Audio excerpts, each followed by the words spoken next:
Hello viewers, welcome to one more edition of MyNecare Positive Life series. We all wish that if we had a magic wand and all our physical distresses would have been taken care of. It looks like stem cells are that magic wand. And today to discuss about the magic wand, we have come to Dr. Paramjit Dhot, Medical Director of Lifecell. From him, we'll try to know about stem cells, how the technology is helping us. What is stem cells is very basic, but what is happening to stem cells and treatment? Over to Dr. Dhot. Doctor, thank you for your time. I'm sure we're going to have an amazing interaction today on stem cells. I did introduce stem cells as a magic wand, so I'm sure it is. And you are a person who have seen in and out of the industry, the way it is growing and how people are participating in the initiative of stem cells. So doctor, before we get into much more discussion, let's start with a very basic question. What are stem cells? Thank you very much for introducing this topic as a magic wand. I've been myself fascinated by stem cells. I've been working on them for the last about 30 years now. And I do believe that they are going to be a magic wand for years to come. I don't know whether you've heard that dialogue that film industry is all about entertainment, entertainment, and entertainment. If I have to extrapolate the same dialogue into the medical field, the next decade you'll be hearing only stem cells, and stem cells. It already sounds magic. Yeah. So with this opening remark, I'll just give you a brief about what stem cells are. Stem cells are the mother cells. They are the building blocks of the body. They make tissues, they make organs. And if you put a stem cell in a culture plate, it keeps on multiplying and it can form any specialized tissue. Now these stem cells have the capacity of self-renewal and they are the master cells, they are the bosses. They are the dawns of medicine and they can replicate into any tissue. So this is the basis of stem cells. And how are they formed? In the normal human development, you have a sperm and an egg, they meet, they form one cell. This cell is totipotent. That means its potential is total.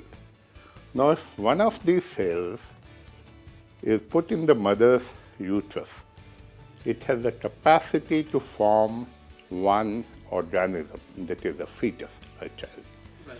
So this is the basis of stem cells. Doctor, are there any varieties of stem cells? And if they are, if they're present in the human body, if you can tell me which variety and from where in the human body those come from? Stem cells are basically divided into two varieties. One is the embryonic stem cells, which are from the blastocyst on the 5th day, and they are the inner cell mass cells. And the other are the adult or the somatic cells. Now from the somatic cells, we have the cells from the bone marrow, the peripheral blood stem cells, we have the cord blood stem cells, and we have the mesenchymal stem cells. So these are the two forms of stem cells. Doctor, what are the embryonic stem cells, if you can elaborate a little bit more on that and the potential uses of it? Embryonic stem cells, like I just mentioned, are stem cells from the blastocyst, which is only 5 days old. Now, from these stem cells, you can have any tissue, whether it's a multipotent, pluripotent, any cell. And the usage are immense. The usage are in drug development, clinical trials, in cancer research, in growth of the normal cell.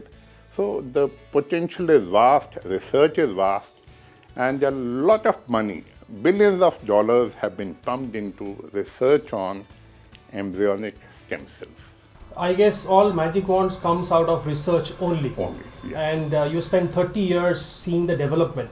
So what kind of therapies actually can be done with stem cells? The fascinating part is when I started working on stem cells, and I set up the first stem cell bank in the year 2000 in Armed Forces Medical College, Pune, the first in the country. At that time, the shelf life of these stem cells was only 10 years. Today, we can store these stem cells for 23.5 years academically, but otherwise all companies are giving a shelf life as long as you live. Okay. So the shelf life is long. So, doctor, we are talking about extracting stem cells and we are talking about storage. So, if you can highlight on how these extractions happen and how we store them. One is from the bone marrow. You take a needle, you go into the hip bone, you withdraw the needle, and you have these bone marrow stem cells. The second is you inject some colony-stimulating growth factor into the person, and on the third or fourth day, you have stem cells which are known as peripheral blood stem cells. The third is the commonest one, and that is my passion, that is cord blood. After the delivery of the baby, the umbilical cord is cut. Then the placenta, the normal covering of the baby, has about 150 to 300 ml of blood.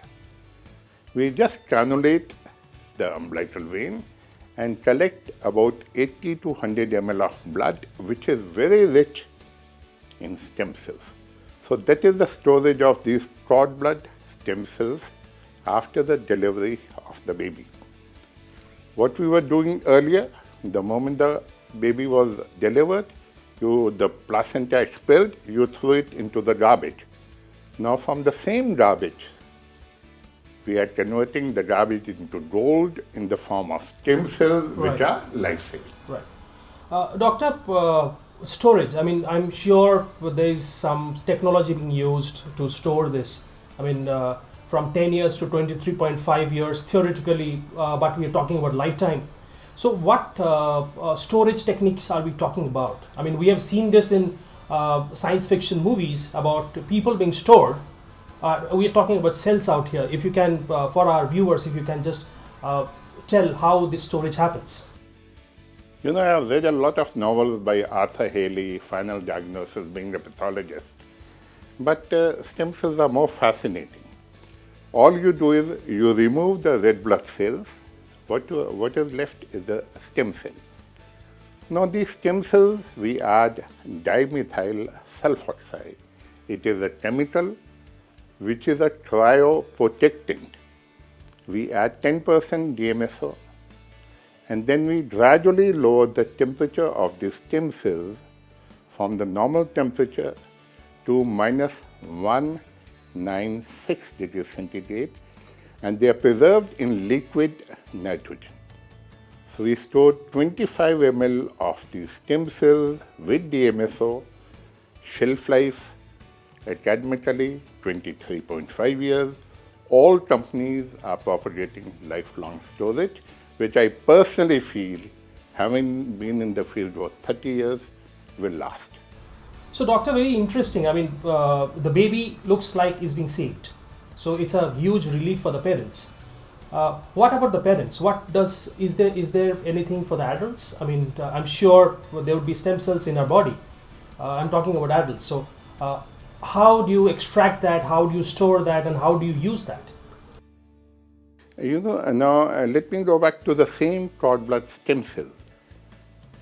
Now cord blood stem cells, within the family, there's a chance of about 30 to 35% of a match between the brother and sister. We call it a sibling match.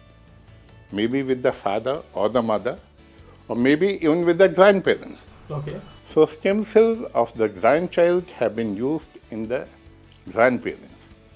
Now you'll ask me, the dose of stem cells which we preserve are very small. How do you do it? Nowadays, since the last about 5 years, these stem cells are being multiplied in the lab and then being transfused to the patient, and the results are fantastic.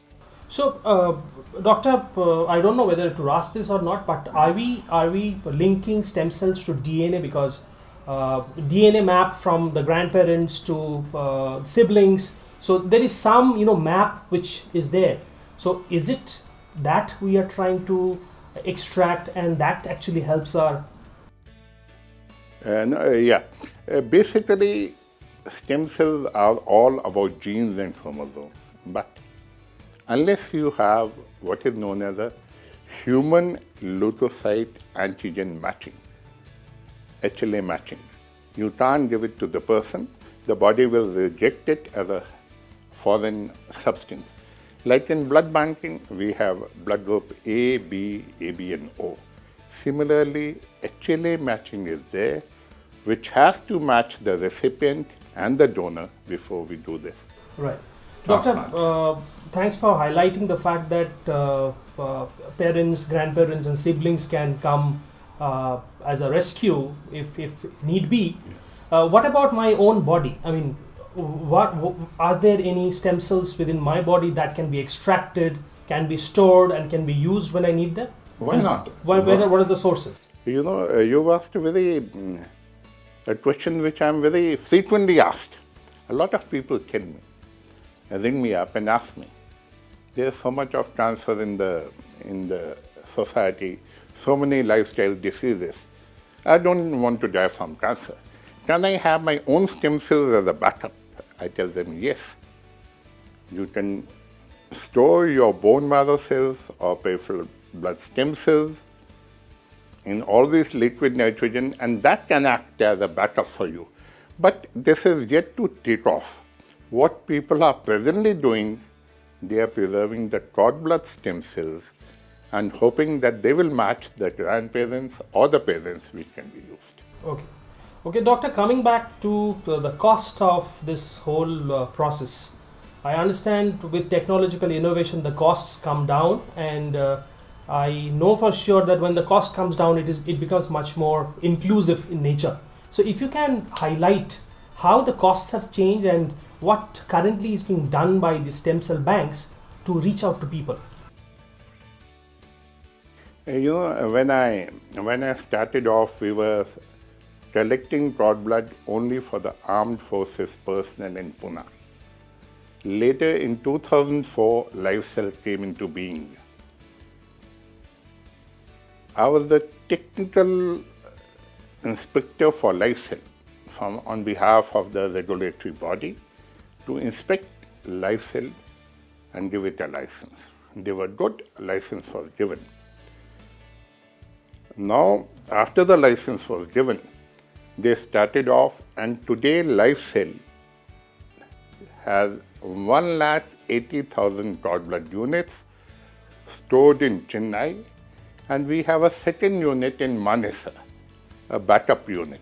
Something happens to the Chennai facility, your stem cells are safe here. We separate them, 20 ml in Chennai, 5 ml in Manesa, or vice versa.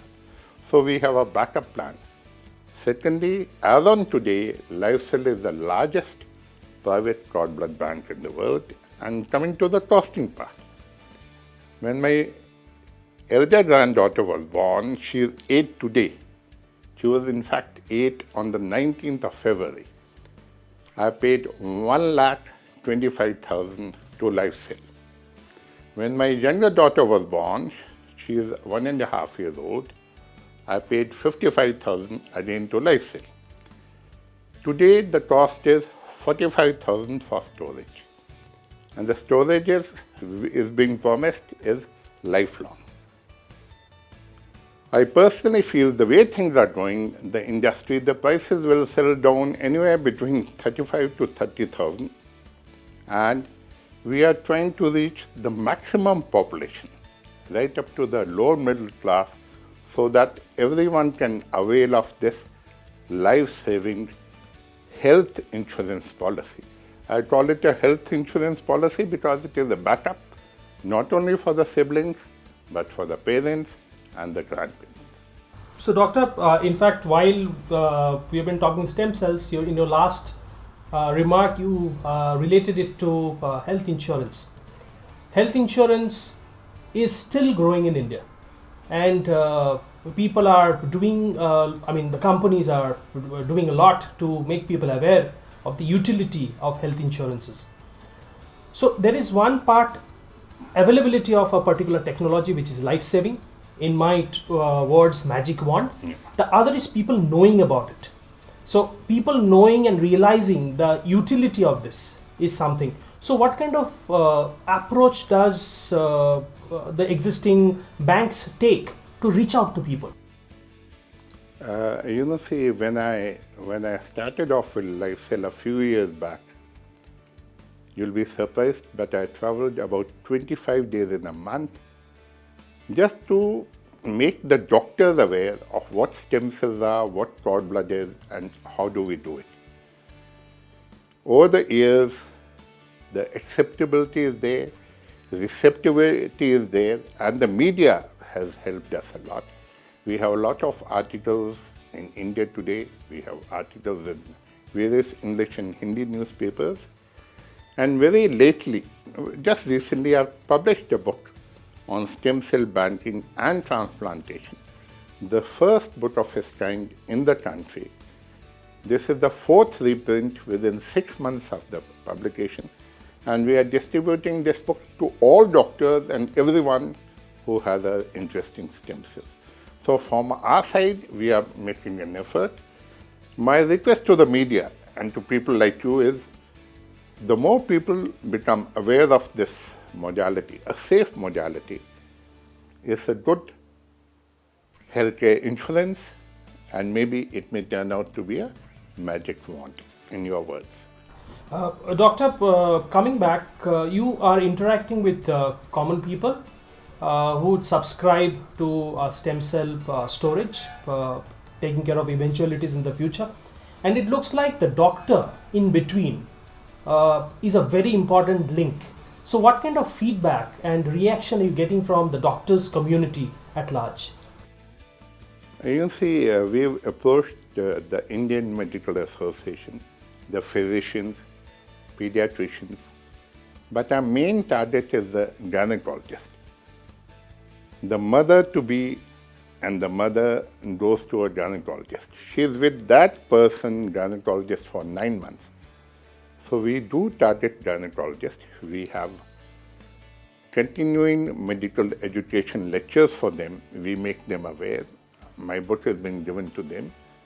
They want my PowerPoint presentations. I share it with them. And they are receiving it very well. Initially, when we started off, people used to tell us, you are trying to psych the young mothers. This will happen, so do it. That is no more the case. Everybody is willingly accepting it, and with a cost of about 45,000 storage for 23 years, I think the reception has been fantastic. And as on today, we are collecting about 6,000 units per month. In the next 3 or 4 months, we hope to target about 8,000 units a month. And as I told you, we are already the largest private cord blood bank in the world. I also want to add one more thing. Now people ask me, you are storing stem cells, will they be ever used? A very nice question. And for your information, 37 families have used these stem cells, 27 for thalassemia, 5 for cerebral palsy, and 5 for leukemia. And all the children are doing very well. Right. So the usage is there. Doctor, I think that's a very interesting input. In fact, we have our own intelligence, but we have a tendency to look towards the West to understand how the Western world have accepted stem cells. And from the point of view of India, we can understand what you said. But what is the acceptance of stem cells in the Western world? The figures which I'll give you will be very fascinating for you. In America and Europe, they have stored 30 lakh units all over the world, private cord blood banks, where the parents pay. In public cord blood banks, there are 7 lakh units, mostly in Europe, some in America. And all over the world, 40,000 cord blood transplants have been done till now. In India, we do an average of about 150 to 200 transplants in our own country, mostly for thalassemias. Okay. Yeah. Doctor, as far as the theory part of stem cells is concerned, it looks like it is truly a magic wand. But while you highlighted of some of the cases, 37 odd cases, you had actually given a distinct breakup of the ailments which were critical. So, do you see any specific trend in which stem cells are doing better in certain ailments, and it is not doing better in others? Is there anything? A very intelligent question. I was looking forward to this question. You know, there are some areas where cord blood banks have found an acceptance. It's not only in the younger lot, even in the older people, like in some leukemias, some autoimmune disorders, a bone marrow which fails, or thalassemia, sickle cell anemia. There are over 80 medical disorders in which these stem cells are being freely used all over the world. But I must use a word of caution here. In India, where our regulatory authorities are not we are still to have proper guidelines on them. There are some people who are injecting stem cells right, left, and center. I'm an ex-army person, very ethical, very transparent, and I'm a medical person. In India, people address doctors as God. We are not into the profession to make money. We are not commercial people. We are there to look after the society at large.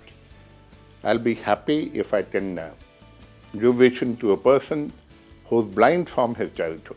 I'll be very happy if I can look after a child with cerebral palsy who can't walk or eat, who starts walking and eating on their own. We are into that, and I think in another 4 or 5 years, we'll have a lot of therapies from the Lifecell stem cell bank also. So what we are looking at is a good starting point, and the opportunities are immense and huge. Like I told you in the beginning, magic wand or no, I cannot say. I'm not a magician. I'm not PC Sarkar. But being a medical man in the field for the last 30 years, I'm a die-hard optimist. I'm a very positive person. And I'll again repeat what I repeated earlier. Mind my words, if you interview me after 10 years, if I'm around, I'll again repeat, and you will repeat, medicine is all about stem cells, stem cells, and stem cells. Doctor, thank you for your time. Before I sign off from here, a few words for our viewers. What I'd like to tell my followers or the viewers or the fans of stem cell banking, that medicine is about curing ailments. Medicine is about giving you a healthy life. We want all humans to be mentally, physically, socially, spiritually happy. That's the definition of health. The way things are in India, we have lifestyle diseases. We are the diabetic capital of the world. We have a lot of myocardial infarction and strokes and all. But at the end of the day, I personally feel, this is my personal opinion, and I'm not a commercial man. If you store stem cells, one day or the other, they will help you. And what I read on the 1st of June, when I was in New York on the front page of Wall Street Journal. Human life expected to be 150 years. So if you are going to be living that long, we better have a backup for our own self, and that backup is stem cells. Thank you.